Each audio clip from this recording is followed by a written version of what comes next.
الرحیم السلام علیکم ورحمۃ اللہ وبرکاتہ۔ امید ہے کہ آپ سب ممبران یوٹیوب اللہ کے فضل و کرم سے باخیریت تمام ہوں گے۔ میں ان تمام لوگوں کا بے حد شکر گزار ہوں جو میری فلموں کو پسند کر رہے ہیں اور میری محنت و کاوش کی حوصلہ افزائی کر رہے ہیں۔ یقین جانیں یہ فلمیں کافی محنت سے بنتی ہیں، مواد اکٹھا کرنا پڑتا ہے، ترتیب دینا پڑتا ہے، آواز کے مطابق فلم کو ترتیب دینا پڑتا ہے تاکہ دیکھنے والے کی دلچسپی کا عنصر باقی رہے۔ بہرحال آج ہم ایک اور اہم جزو ہانڈی سبزی و جڑی بوٹی پیاز کے بارے میں جانیں گے۔ میں ہوں مست بابا اور آپ دیکھ رہے ہیں آپ کا اپنا معلوماتی چینل رم جھم اینڈ رینبو۔ امید ہے کہ نئے یعنی پہلی مرتبہ اس چینل پر آنے والے خواتین و حضرات نے اپنے چینل کو سبسکرائب کر لیا ہوگا اور ساتھ لگی گھنٹی کے فوٹو کو بھی دبا دیا ہوگا تاکہ ہم آئندہ بھی آسانی سے اسی طرح ملتے رہیں اور معلومات میں اضافہ کرتے رہیں۔ پیاز کیا ہے؟ پیاز ایک اہم جزو ہانڈی ہے۔ اس کو پنجابی میں گنڈا یا وصل کہتے ہیں، سندھی میں بصر، بنگالی میں پیاز، فارسی میں پیاز اور انگلش میں اسے اونین کہا جاتا ہے۔ یہ ایک مشہور جڑ ہے جو زیر زمین پرورش پاتا ہے۔ اس کی دو قسمیں ہیں، ایک بسانی اور دوسری جنگلی۔ بسانی زیادہ تر کھانے کے کام میں آتی ہے اور ادویات میں بھی استعمال ہوتی ہے۔ رنگت کے لحاظ سے یہ سرخ، سفید، زرد رنگوں کی ہوتے ہیں۔ اچھی قسم سفید، موٹی اور رطب دار ہوتی ہے۔ ذائقہ کسی قدر تیز اور زبان پر چبھن کا احساس دیتا ہے۔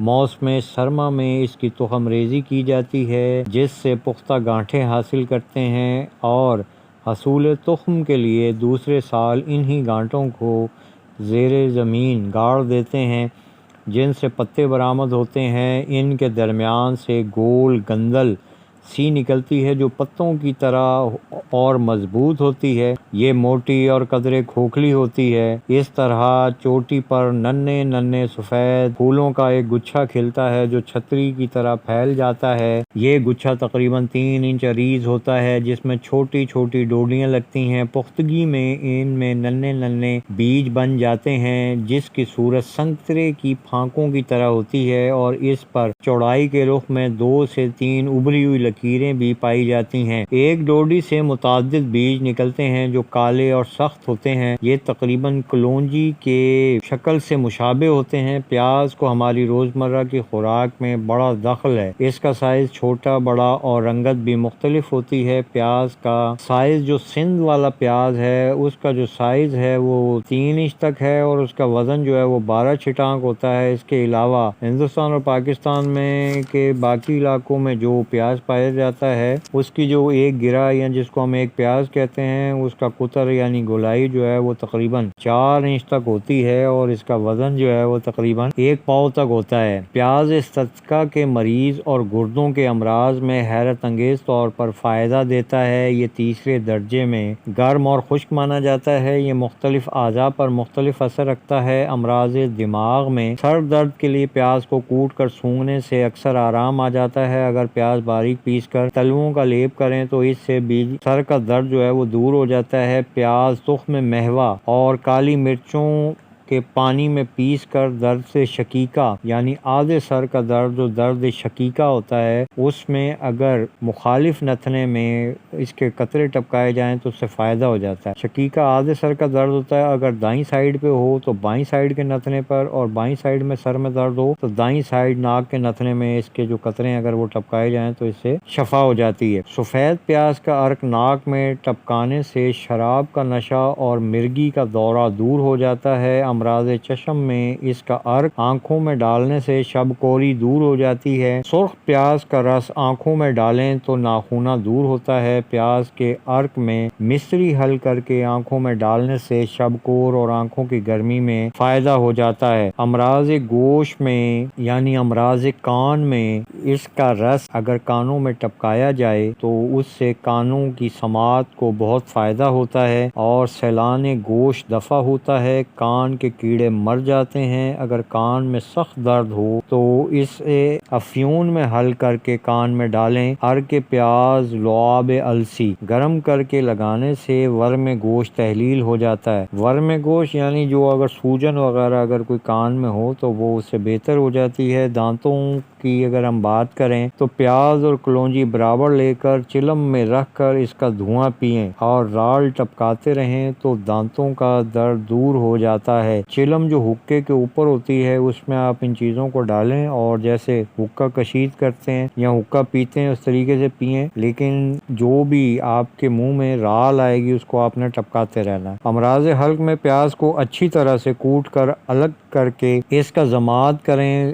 ضماد کرنے سے گلے کا درد اور خناق بلغمی میں فائدہ ہو جائے گا۔ امراض سینہ و شش پیاز کو چربی کے ساتھ پکا کر کھانے سے سینہ اور شش یعنی پھیپھڑوں سے لیزدار مواد خارج ہو جاتا ہے، یہ صاف ہو جاتے ہیں، اور پیاز کو بھلبھلا کر کے کھانے سے کھانسی اور خشونت سینہ دور ہو جاتے ہیں۔ امراض معدہ میں مناسب مقدار میں کھانا ہضم کرتا ہے، بھوک پیدا کرتا ہے، مکروح معدہ ہے، مسل لینے کے بعد اس کو سونگھنے سے متلی جاتی رہتی ہے۔ ہیضہ کے لیے 2.5 تولہ پیاز سرخ مرچ اور سیاہ مرچ کے ساتھ گھوٹ کر پلانے سے فوراً نفع ہو جاتا ہے۔ درد شکم کے واسطے ارک پیاز میں قدرے ہینگ اور نمک ملا کر پلانے سے جلد فائدہ ہوتا ہے۔ امراض جگر و طحال میں پیاز کا اچار جگر و طحال کے لیے بہت مفید ہے، مگر اچار وہی مفید ہے جو کہ سرکے میں بنایا گیا ہو۔ اگر تیل میں بنا ہوا اچار ہوگا وہ ذائقہ تو دے گا لیکن ان امراض کے لیے فائدہ نہیں دے گا، اور اگر وہ سرکے میں بنا ہوگا تو استسقاء کو بھی اس سے فائدہ ہو جائے گا۔ پیاز مدر بول ہے یعنی پیشاب کی جملہ تکالیف کے لیے بھی اس کو استعمال کیا جاتا ہے۔ گردہ و مثانہ کی پتھری کو یہ توڑ کر نکال دیتا ہے۔ سوزش بول کے لیے 6 ماشا کو نصف سیر پانی میں جوش دے کر جب 1 پاؤ رہ جائے تو مریض کو پلائیں، اس سے سوزش دور ہو جائے گی۔ امراض اماں و مقد پیاز کو بطور خوردنی استعمال کرنے سے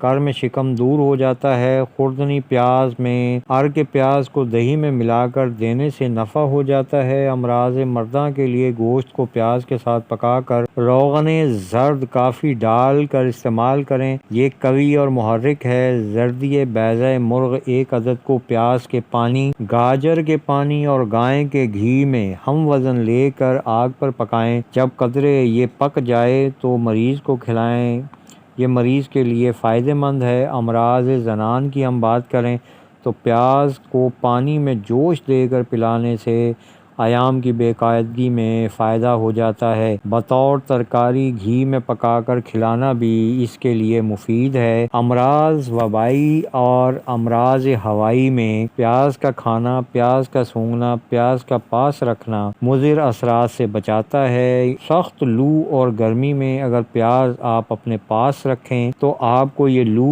اور ہیٹ اسٹروک سے بھی بچانے کا باعث بنتا ہے۔ پیاز کا استعمال ہومیوپیتھک ادویات میں بھی کیا جاتا ہے۔ پیاز سے بنائی جانے والی ہومیوپیتھک دوائی کا نام ایلم سیپا ہے۔ پیاز کو زیادہ تر ایشیائی ممالک میں کھانوں کے ذائقہ بڑھانے کے لیے استعمال کیا جاتا ہے، اور یہ بات ہم ہومیوپیتھک دوائی کی کریں تو یہ نزلہ، زکام، سر درد اور منہ، حلق اور آنکھ ناک سے آنے والے پانی کی بہترین دوا ہے۔ اس کے علاوہ پیاز کو قدرتی دوا بھی سمجھا جاتا ہے۔ زمانہ قدیم سے پیاز کو منہ کے چھالوں اور دل کے مسائل سے چھٹکارا پانے کے لیے استعمال کیا جاتا رہا ہے۔ یہ قوت مردمی کا بہترین علاج ہے۔ حاملہ خواتین کے لیے انتہائی مفید ہے۔ ہڈیوں کی صحت کے لیے بہت مفید ہے۔ کولیسٹرول کے لیول میں کمی کرتا ہے۔ اینٹی آکسیڈنٹ کا قدرتی ذریعہ ہے۔ کینسر کے خطرات میں کمی لاتا ہے۔ بالوں کی صحت مند افزائش کا ضامن ہے۔ اینٹی بیکٹیریل خصوصیات کا حامل ہے۔ ہاضمے کے نظام میں بہتری کا ضامن ہے۔ اس کے علاوہ پیاز ایک عام سبزی ہے اور اس کی اہمیت یہ ہے یہ ہر گھر میں ہر وقت موجود رہتا ہے۔ یہ انتہائی صحت بخش سبزی ہے اور کوئی اس کی افادیت سے انکار نہیں کر سکتا۔ یہ کچے اور پکے دونوں صورتوں میں بے شمار فوائد کا حامل ہے۔ یہ غذائی اجزاء سے بھرپور ہوتا ہے۔ پیاز آنتوں کی صحت کو بحال کرتا ہے اور بلڈ شوگر کو بھی کنٹرول کرنے میں مدد کرتا ہے۔ یہ انسانی جسم میں بطور مدافعاتی نظام پیدا کرتا ہے۔ غرض پیاز بھی قدرت کی طرف سے ہمارے لیے ایک انمول تحفہ ہے جو اپنے اندر بے شمار فوائد سموئے ہوئے ہے۔ ہمیں ہر وقت اپنے پروردگار کی نعمتوں کا شکر بجا لانا چاہیے کہ ہم ان چیزوں کی اتنی افادیت کو نہ جانتے ہوئے بھی اپنی ہانڈی میں ضرور استعمال کرتے ہیں، اور قدرت انہی چیزوں میں جن فوائد کو پوشیدہ رکھتا ہے اس کی وجہ سے یہ ہمیں صحت مند رکھتی ہیں۔ انجانے میں کھانے پر بھی یہ آپ کو فائدہ دیتی ہیں۔ امید ہے کہ آپ کو میری یہ کاوش اور معلومات پسند آئی ہوگی۔ اگر آپ چاہتے ہیں کہ میں اسی طرح محنت سے آپ کے لیے معلومات کا خزانہ تلاش کر کے لاتا رہوں تو آپ کو میری حوصلہ افزائی کرنی چاہیے اور چینل کی معلومات کو لنک کے ذریعے پھیلانا چاہیے، اور خاص طور پر میری تصحیح کے لیے اپنی رائے کا اظہار ضرور کرنا چاہیے تاکہ میں اپنے آپ کو بہتر سے بہتر کر سکوں، اور نئے آنے والے خواتین و حضرات اپنے چینل کو سبسکرائب کر لیں اور فلم کو مکمل دیکھا کریں تاکہ آپ کو مکمل آگاہی حاصل ہو۔ اب آپ سے اجازت چاہتا ہوں، چلتے چلتے ہم آواز ہو کر بولیں پاکستان زندہ باد، اللہ نگہبان، جزاک اللہ۔